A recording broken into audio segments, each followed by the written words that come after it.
bazalwane ukuthi namhla siphume with this in our heart ukuthi angazi message ngeke ngayiphindele ukuzihlale angazi ngeke ngayiphindele ukuzihlale because mayingahlala le message you'll come with the testimony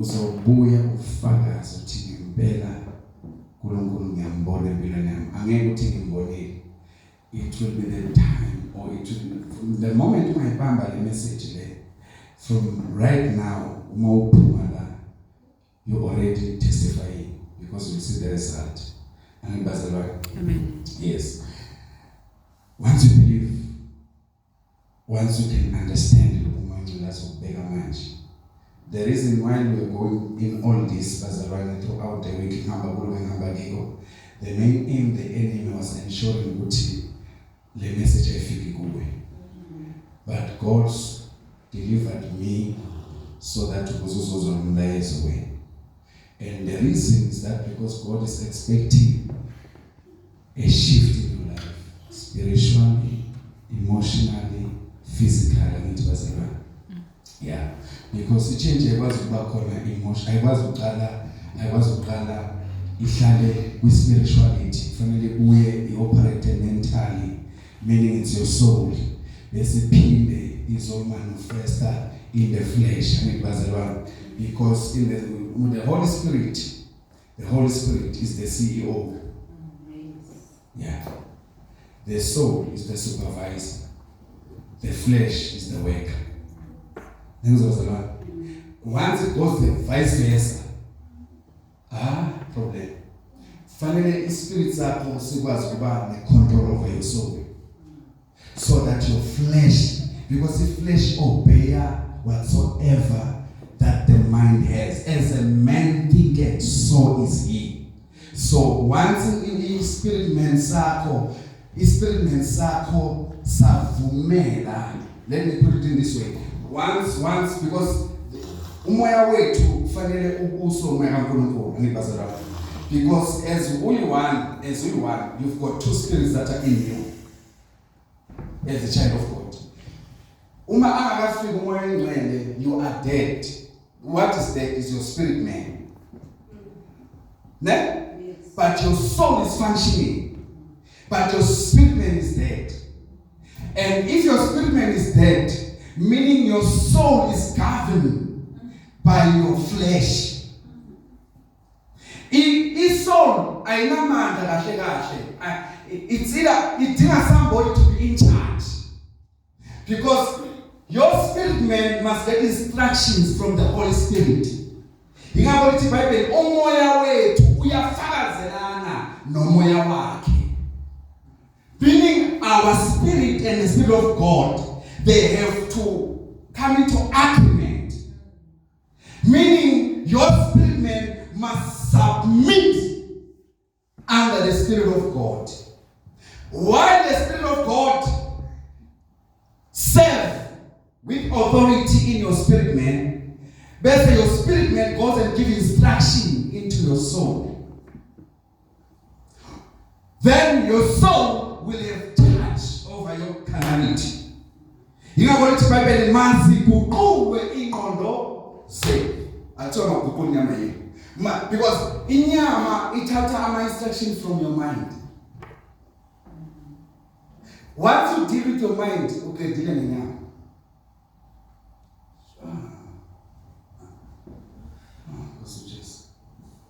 all right bazalwane ngifuna ukukhuluma about ngifuna ukubeka ngesihlobo sizothi a faith in God. Faith in God. Let me put it like that. Faith in God.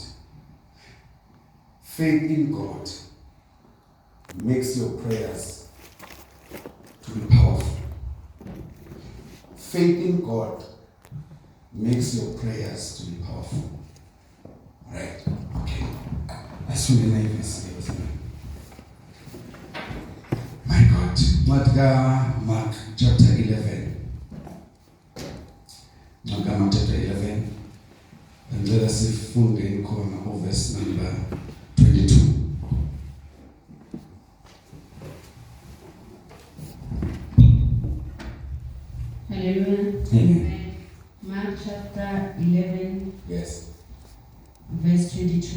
sihloko sithi ukuhlanzwa kwethempeli.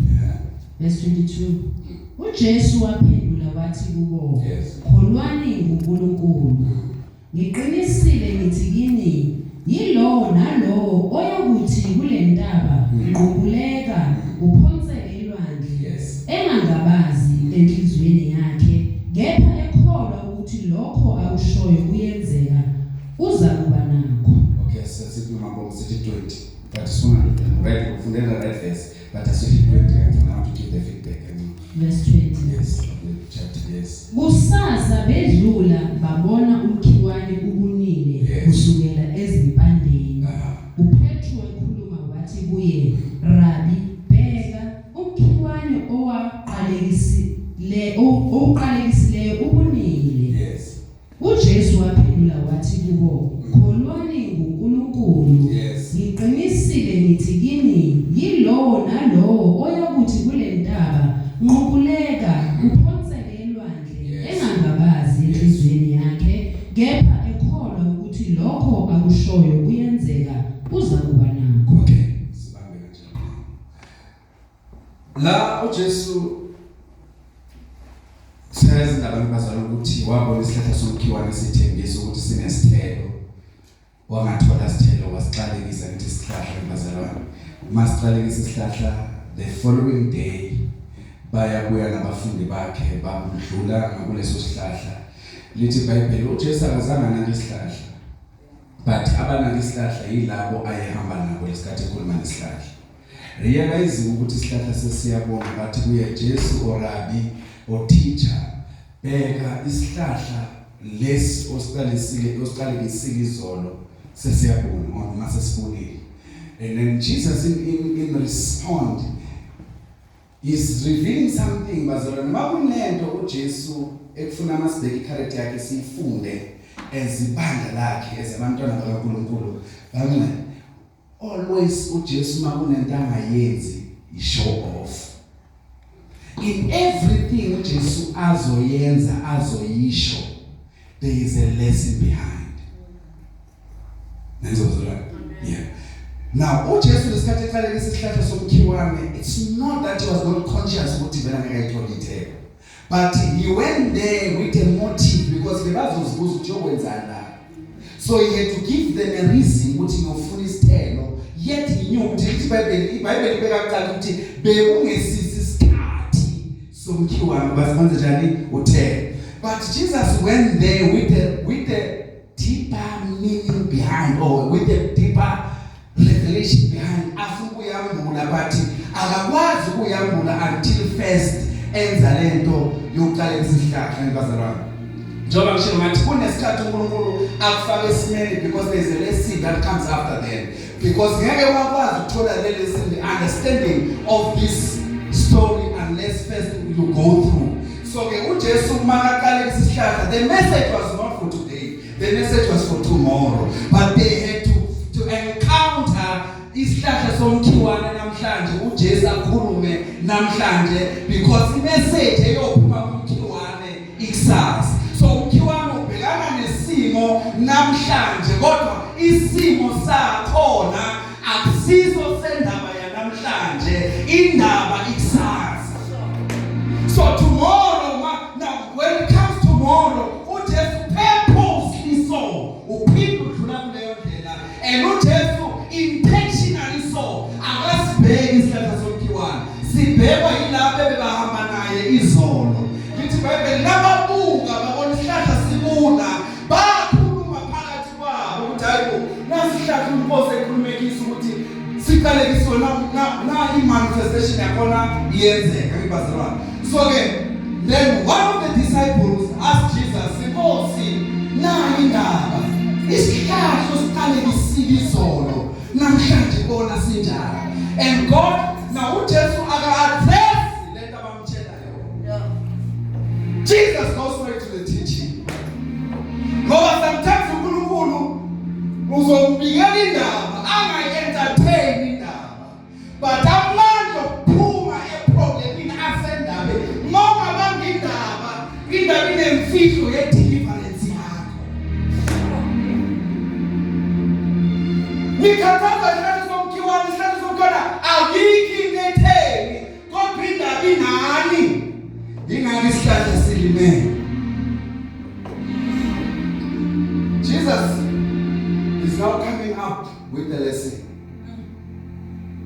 uJesu kholwani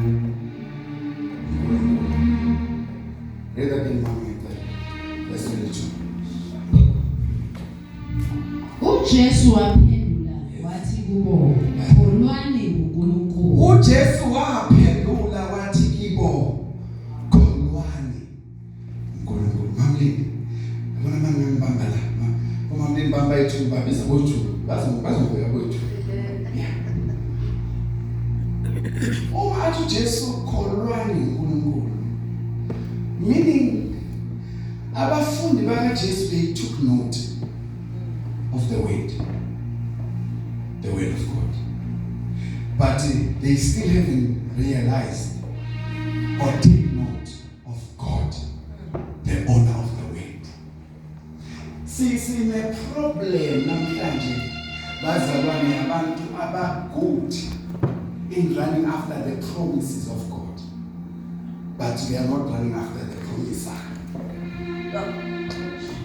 sandelwe ibandla labantu abagijima kakhulu basesivinini sezethembiso but they are not after the promise uJesu today is teaching them a lesson I can tell near notice the promises the word but there is something that is lacking you don't have faith in God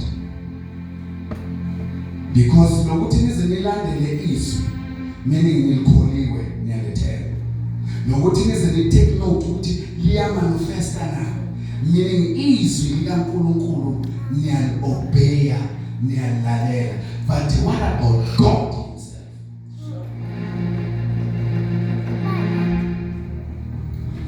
bazalwa yini yenza imikhuleko yethu ingaphendulwa noma ibe delay sesiyenza ngoba vele sathi singabazalwane sesiyenza ngoba vele sabe inkonzo but if you confront abazalwane one by one can you pray and something happen uzokubuza kuqala ukuthi usho yini because they are afraid ukuthi ngathi imphuleko yakhe yaphenduleka you might ask him or her to pray for a certain condition now angakwazi ukuthandazela yenza and not because uNkulunkulu akayiphenduli imithandazo but isizathu ukuthi abantu bahambe nezethembiso bashiya the promise behind they were the promises and now Jesus is telling us bazalwane ukuthi ake sithathe ngathu lokufuna ukwazi kabanzi ngoNkulunkulu ake sithathe ngathu ngoba if singamazi kahle uNkulunkulu bazalwane konke lokhu esikwazi ngaye kuyozenzakalela into esenza bazalwane singaboni imanifestation yezwi kaNkulunkulu empilweni zethu ukuthi vela simazi uthembisile kodwa siyamazi uthembisile kulula bazalwane singamazi uthembisile along the way si give up because asimazi vele bazalwane ku-easy before umuntu azokuthembisa kulula kuba mnandi ukuthi ubambe isithembiso sakhe mawazi ukuthi uba ukuthembisele yona angeke umuntu engingamazi azofika thikini hlatshwayo ngicela mfethu umthinte mafethu ngicabanga ukuthi uzozama nga5 ngiyabheka ukuthi ngendlela duke ngayo faka namangcapsi uhlala nje khona as much as isithembiso sakho sinamandla but akukho ukuthi isibani but ku-easy uma sengikwazi noma ungeza ngama-flip flop uze nge-short but uma nginebudlelwane nawe ngikwazi ukuthi ubani akudingi ukuthi uzugqoke smart kudinga ukuthi ngikwazi so even God bazalwane sometimes sifuna nje ukuthi let an angel appear before ngizokwenza okuthize akusokuthi asifuni ukwenza ukuthi asimazi osho leyo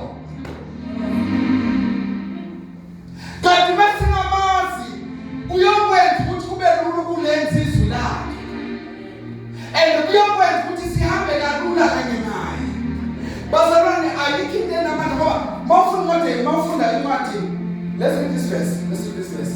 Madam Hebrews chapter 6. Madam Hebrews chapter number 6. Ngicela ukufunda verse 13. Noma ngaba usukela 11 bese 13 sizochama sithi 11:13. Chapter 6. Yes. Verse 13. Yes. Isihloko sithi makafane nawokhokho ababambelela esithenjisweni. Yes. Verse 13. Ngokuba lapho uNkulunkulu wamthembisa uAbraham. Yes. Wazifunga yena. Yes. Lokhu kungekho omkhulu kunaye angamfunga. Yes. Wathi impela ngiyakubusisa nokubusisa. Yes. Ngiyakwandisa nokuwandisa. Yini eyenza uNkulunkulu bazalwane azifunge yena kuAbraham? Yini eyenza uNkulunkulu azifunge kuAbraham? Isizathu ukuthi Abraham uyamazi uNkulunkulu. uAbraham uyayazi i-character kaNkulunkulu. Abraham uyamazi ukuthi uma akesekaze wayifaka yena ayisekho into yophinda ingenze ngabaza kushiya. Ngoba indaba bazalwane uthi siqale sazane naye kuyokwenza kube lula uma sekayifaka endabeni. Ukuthi bese siyakhululeka. Into isenza singakhululeki ukuthi asimazi vele. Yingakho lithi iBhayibheli likhulu ngakithi. Kunalosezwe once singamazi ongakithi kuyosenza sinale. Umama beyinceku kaElisha iphuma ithonta amanzi mama. Iyaphuma ithonta amanzi mayifika ngaphandle ithola ikhephu yamizungezi. Isitha left and right. Lithi iBhayibheli lenceku yashiya indishwa khona lapho. Yakwela phakathi kumprofethi, mayifika kumprofethi ithi umprofethi asale sithandaze uhambe wezulu sesifika. Asale sithandaze ukuthi nje samkelwa ngoba lithi iBhayibheli umprofethi wamlina wayikhuluma wayiphela. Ngoba kukhuluma umuntu owazi the promise is not the promise keeper. Ukhuluma umuntu owazi the promiser before the promises. Uthi lo wazi the promiser when the minister was bangakanani abangakithi kunalabo abasezweni.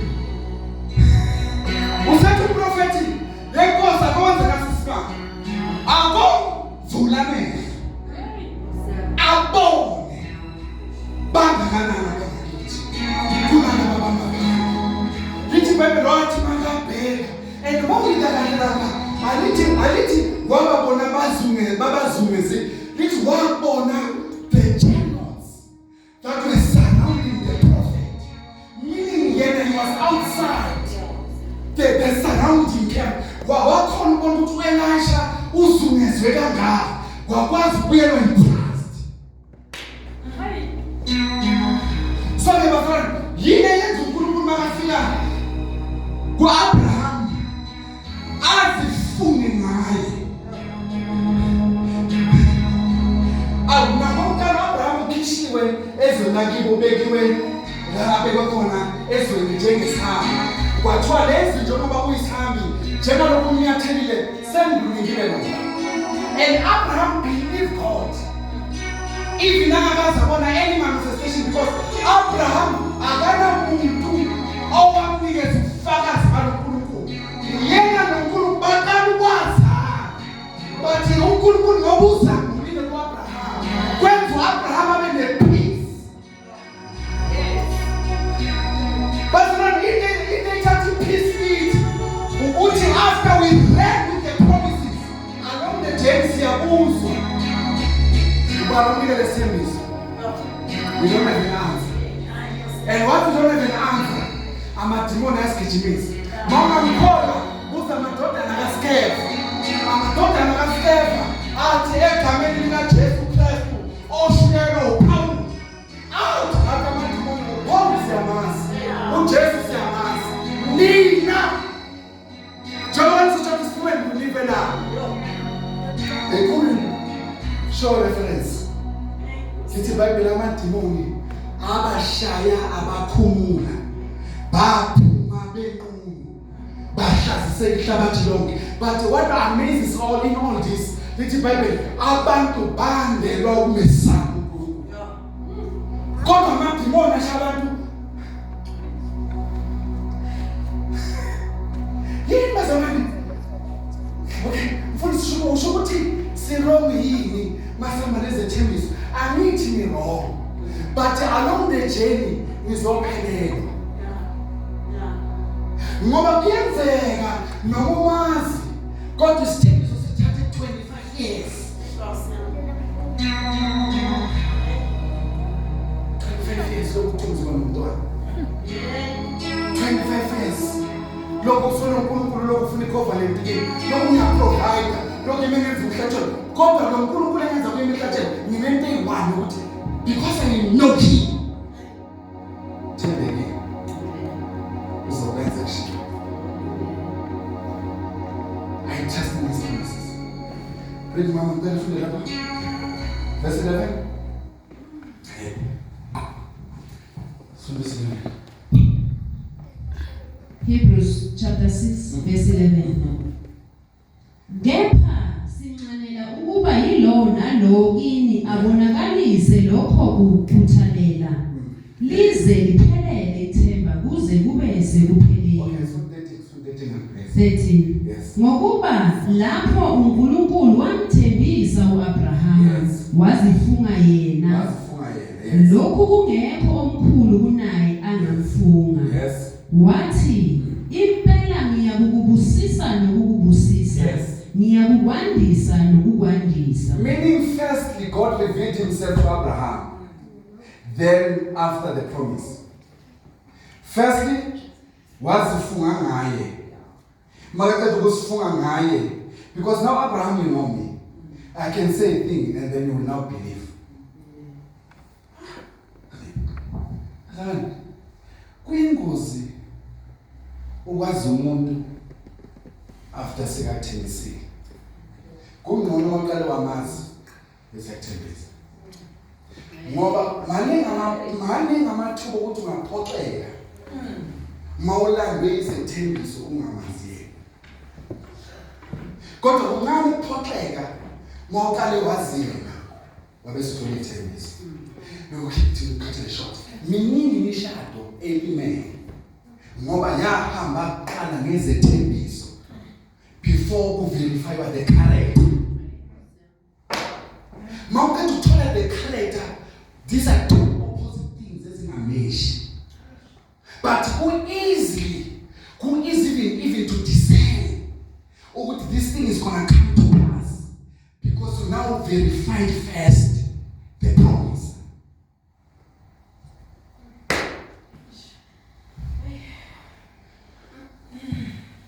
Baningi abahamba endleleni bamhlubuka. Baningi abahamba endleleni bamshiya. Ngoba bethu uNkulunkulu ongafezi. Kanti akusuNkulunkulu hayi ukuthi akafezi. Kodwa uyaye aqala ufune nibe nobudlelwane. Bese kuba imali akuthembisi lapha.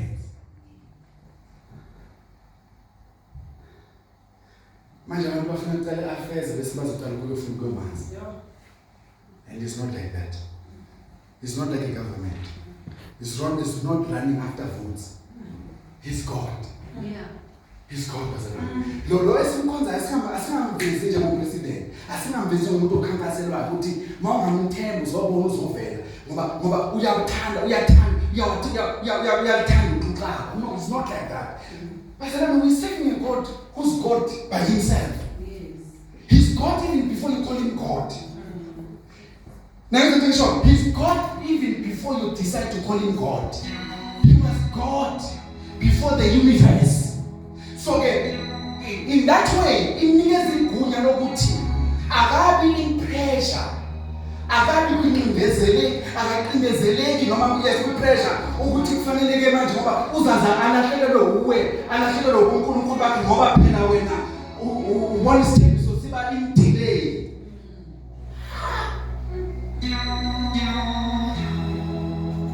Baningi namhla bakucelile because bavotela somebody became a president based on votes, not because of courage. And after the promises, they realized it's all a lie. But our God, He said, before I promise you, choose me. Before I do anything, choose me. Before I say wait, choose me. You have to know Him. You have to study Him. Once you know Him, that's why the Son of Daniel, those who know their God shall do mighty exploits. Those who know, laba bamaziyo uNkulunkulu wabo bayokwenza umsebenzi omkhulu ngoba iyangukuthi uyamazi na.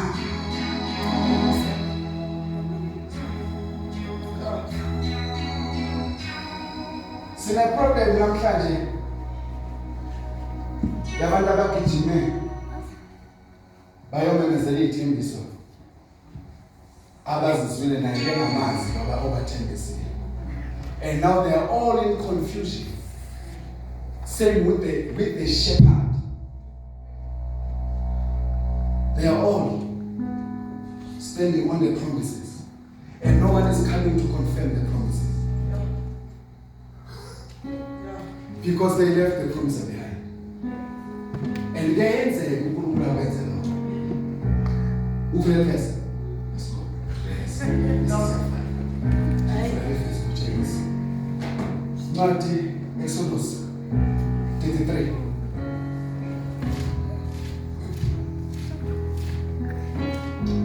Exodus 33. Then also Exodus 33, verse 1. Exodus 33. Yes. Ukudabuka kwabantu. Verse 1. uJehova wakhuluma kuMose wathi, hamba wenyuke lapha wena nabantu obakhuphulile ezweni laseGibhithe. Uye ezweni engalifungela kuAbrahama nakuIsaka nakuJakobe. Ngathi ngiyakulinika inzalo yakho. Uthi uNkulunkulu kuMoses, nginika isithembiso ngasithembisa baba wena. uAbraham, Isaac, uJacob. Ngathi ngizobanika izwi elithize. Uthi uNkulunkulu, guess what? I'm keeping my promise. I'm not with my promise, but I'm left behind. Bazalwane, kuyenzeka sigijime lesethembiso, but the promise is left behind. Okay, what's another verse again? Okay, so I'm going to tell another version if you call them another version. Then the Lord said to Moses, Yes. Depart and go up from him. Yes. From here, sorry. Yes. You and the people whom you have brought out of the land of Egypt, to the land of which I swore to Abraham, Isaac, and Jacob, saying, to your descendants I will give it. I will give it. And then he goes on further and said, I will give you even an angel. Okay, to that. And I will send my angel before you. And I will send my angel. But not every church that is open to talk angel. God is saying, I'm going to stay behind. He's only his term is so sad. Me making the rose. But in me, I'll be left behind. Why? Because you are about to fool me now. But you are after the promises. So I will release the promises, and I will even ensure until they come to pass. Because I will deploy an angel that will stand on my behalf, but in my absence.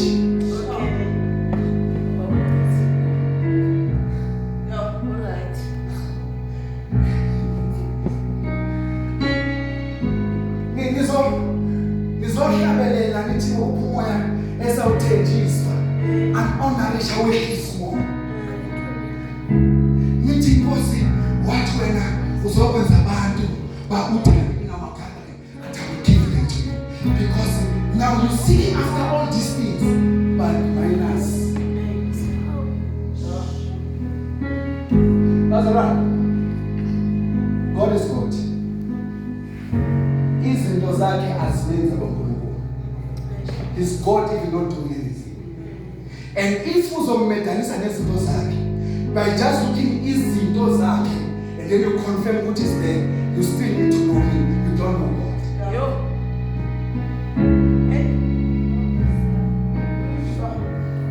You can see things that they always appear because there is God. But those things, don't worship them.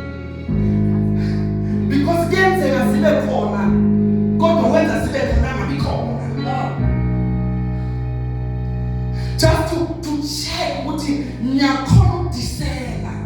Nyakon what he called no maniko.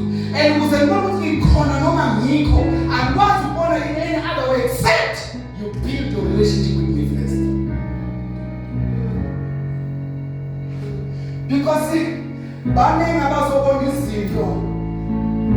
Egavela ngaso. God is ngasi.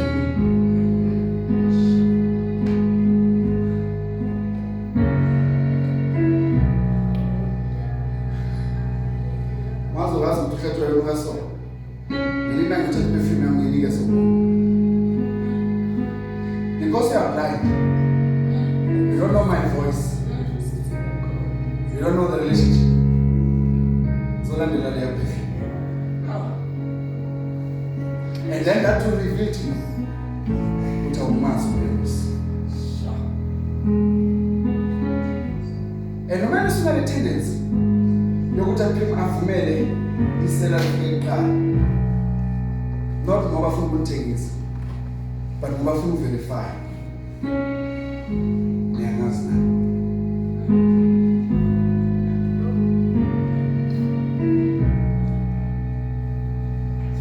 I will send an angel before me, and then what verse 2 mama said, yes.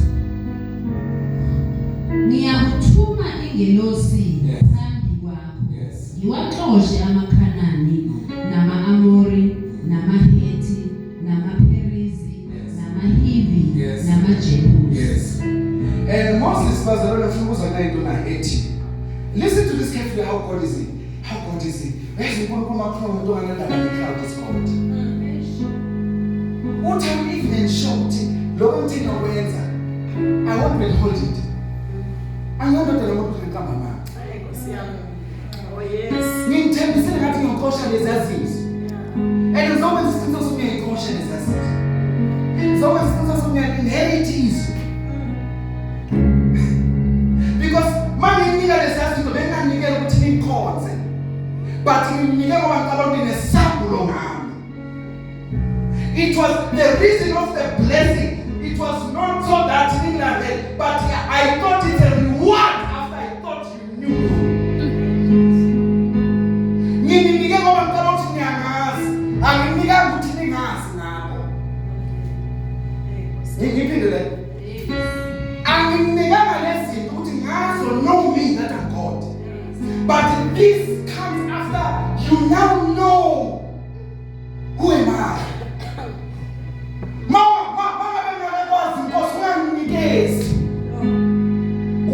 Please wait for me. Be patient with me until I get the revelation of you. Then after, then it becomes easier. Still I'll be in your presence. Because it's saying, listen to this. Moses, you will come out from here. Meaning Moses, you will come from my presence. You will come out from my presence. But you see that these things. Moses, you will go out from here. Where is here? It's in my presence. To the land. I delivered you from Egypt. You went with me. But you are not me and fool. But now I will deliver you from me. So don't deliver him. And I'm saying, I don't get any shit. And then Moses says, Mom, I have been at. Yes. It's a very no spot. But Mama, if this sickness is on sheer at your expense, rather stay with my sickness. to maintain you. If what I have can become the price of losing you, let nothing has much value in an expense of God. Sinenkinga yabazalwane, they are willing to give anything to have everything on God. They are willing to lose everything, to gain everything. At an expense, there is no God.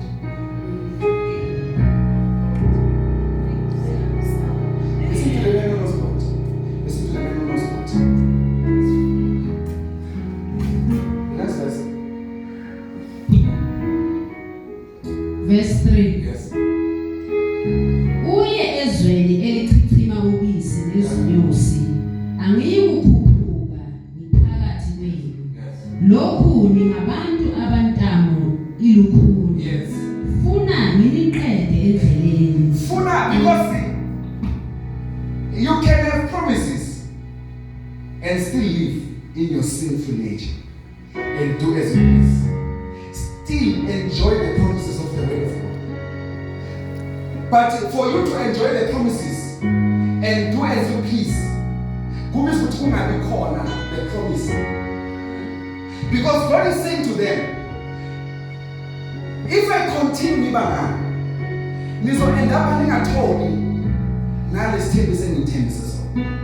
because I cannot tolerate your behavior, your way of living, the way you communicate, the way your language. It's something I can't stand. So that I mean, the other promises, the Israel, but because there will be a price, and which will be your lives. He impedes it. So now, because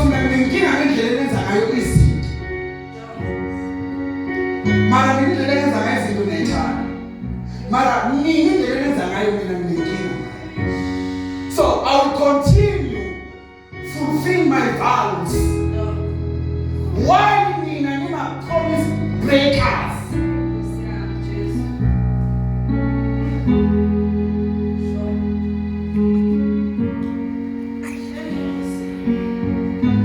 Because even though we are not faithful, He remains faithful.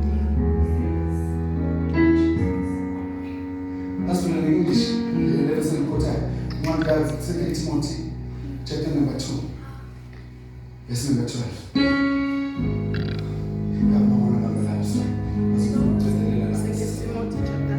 Second Timothy chapter 2, verse number 12. Yes. If we endure, yes, we shall also reign with Him. Yes. If we deny Him, yes, we also will deny Him. Yes. Continue. If we are faithless, yes, He remains faithful. If we are faithless, but then He still remains faithful.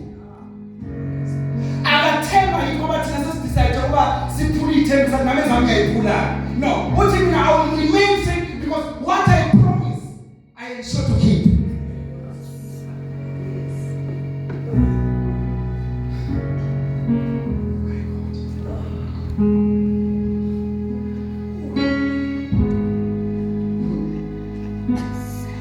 I need to put my hand and study probability. There are no parties.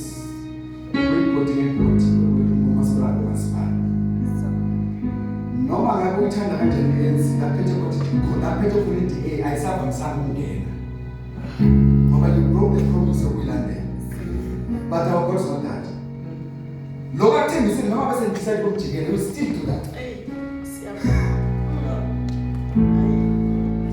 He will come. After some follow prophet of man. Lower push on the status and call on waiting list. Our prophet of man again. We are, and we think sometimes the prophet is now the right one.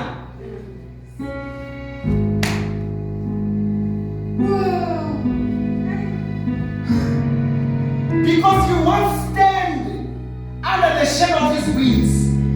1 minute ithembiso. But along the journey, then you saw God, you can't see the times running out. And the other means to do these things. And I said, God, okay, because I was expecting to do this at this time. But now, because you are now out, I choose to do what I promised. And now we are free, and now it's still sensitive.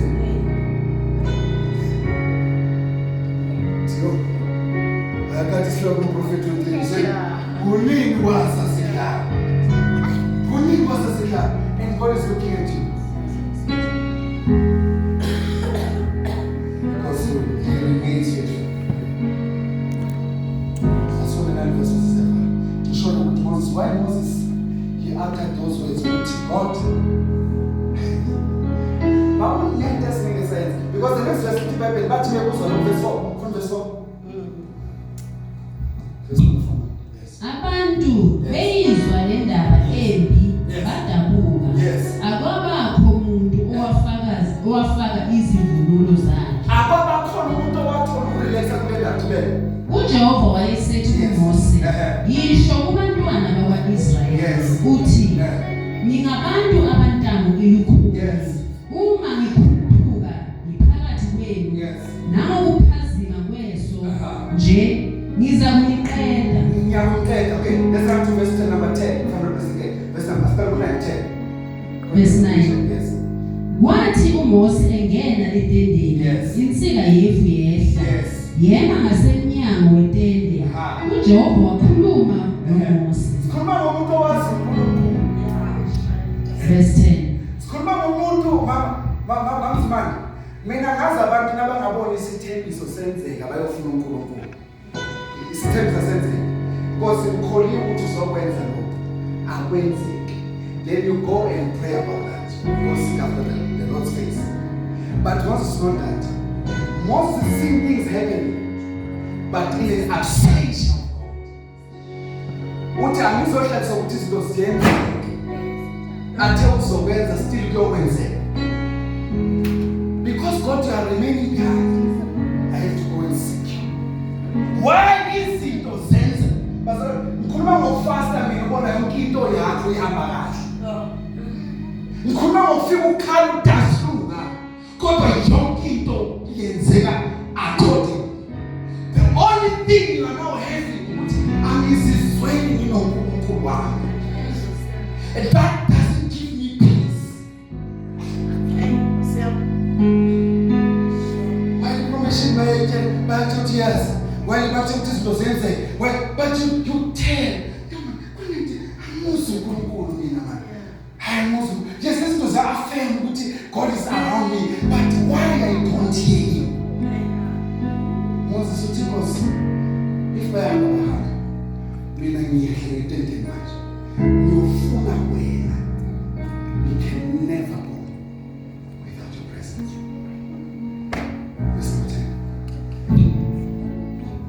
Bonke abantu bayibona insika yefu imi ngasemnyango wetende.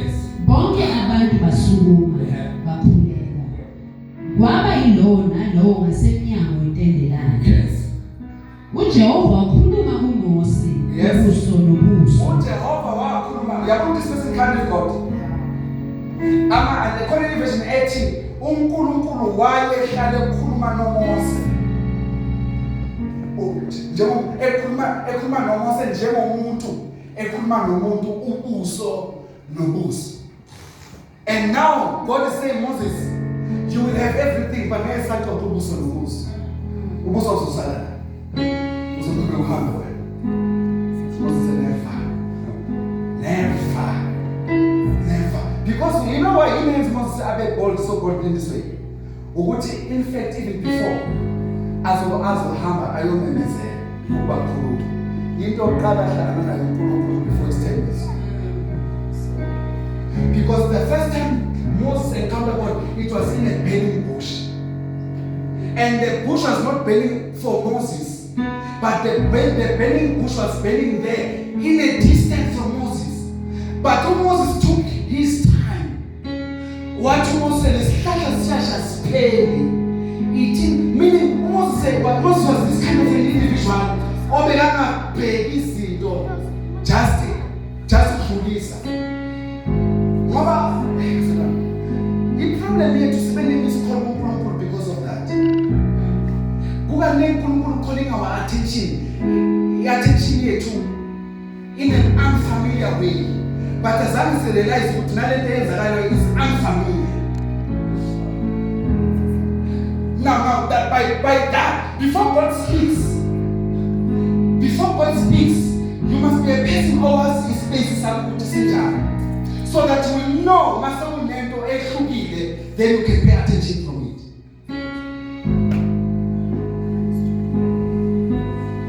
Yes, it's a problem. We are too busy. We are too busy.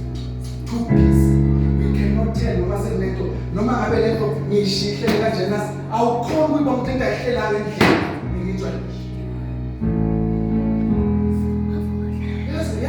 Yes, sometimes it's a sponsor.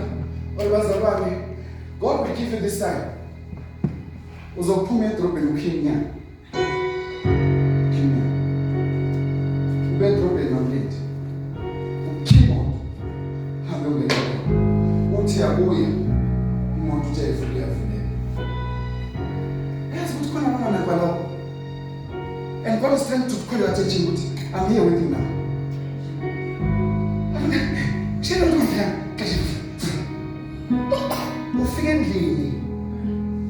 know the door you knocked. We are fooling you. Into yokuqala ngokucabanga izulu. Cabanga uSathane ukuthi sebambini. Gijimela into zakhe expensive. Yet God is trying to give you a sign.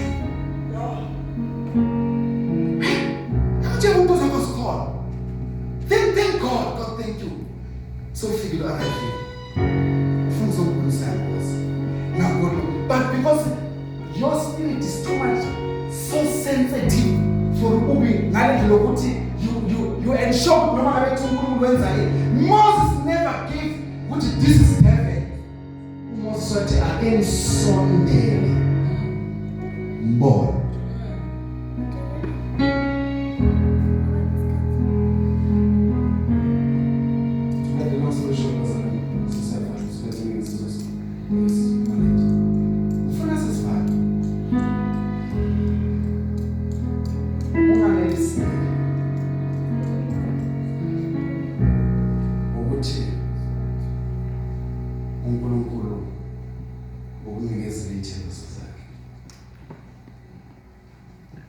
Zibambe kodwa kuphinde kufuneke ngisifele inkosi kushiya angungabazi ngoba bamkhulu bethu basifundisa ngezinto bazishilisa. Can I have an encounter? I want to know you, God. I want to know the God of this life. I want to know the God of this life. I want to know the God of the church I'm serving in. Do you know the God of the church you're serving in? Are you sure it's the right God? Are you sure? Are you sure it's the right God? The God, Lauya Corner, are you sure? Are we sure as a are we serving the right God? Do we know our God? John who's the kingdom said, have you prayed about it? What? 9 hours yesterday. Sharing this with them, the eternal. Can I go there? Zivez. You are afraid to say that. No, why? Because you are not taught to seek after God.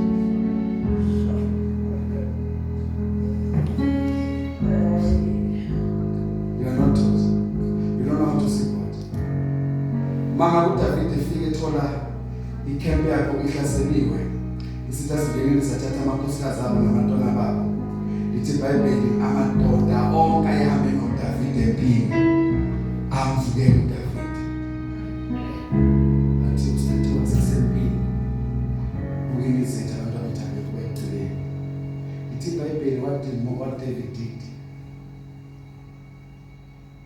wazakha yena wayiqinisa uNkulunkulu. After then akamaya umpriest mamzimana akathanga umpriest mfuna uNkulunkulu uthi lithi uDavide wathi umpriest ngicela ungiboleke inkomo zakho wathatha uzompriest wayothandaza funa uNkulunkulu Nkosi ngaya na enamami ngizobafuqa not washing priest always the voice what I don't need you to confirm it for me borrow me only the garment I want to consider the Lord and he went and God said ham uzobathola akabuza ukuthi lezo likhulile sathathela abantwana but he knew his God yesterday ngile sabeza told disappointment but I still come to because I've got no any other God except you. If it's you who deceives me, it's fine. I'd rather be deceived by you, God. Akumul David, akumul Jeremiah, chapter 20. Jehovah myengi, myengi. Ufike ngibaba namandla kunami. Ngathi mina ngiyophinde.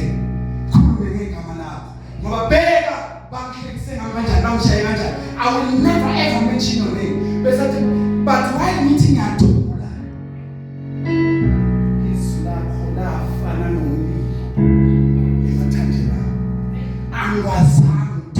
but God, Jehovah, how is it nice to be misled by God? The God that you know. I'm sure. I don't know what God led you to me. Amazi uNkulunkulu akhethelana. Angazi bazalwana uNkulunkulu asikhethe namhla this way. Angikwazi ukuvela kuphi. Angikwazi ukubhekelela. But ngifuna ukusho nje ngoJesu namhlanje. We to have faith in God. And to have faith in God, go seek after the Lord.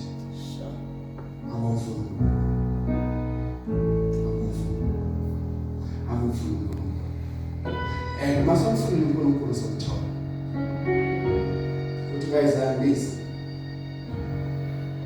This. And I'll be from there. Jeremiah 33 is promising us. Ukuthi. What you Jeremiah 33? Ngizokutshela ngezinto okungazazi. But first funa mina. Once I'm full, so Jesus is he's challenging us full. But Isaiah full, I said no to Mbize asifusha. Full while he's still to be found. Call him, he's still near. You want to job come as a it's not far from you.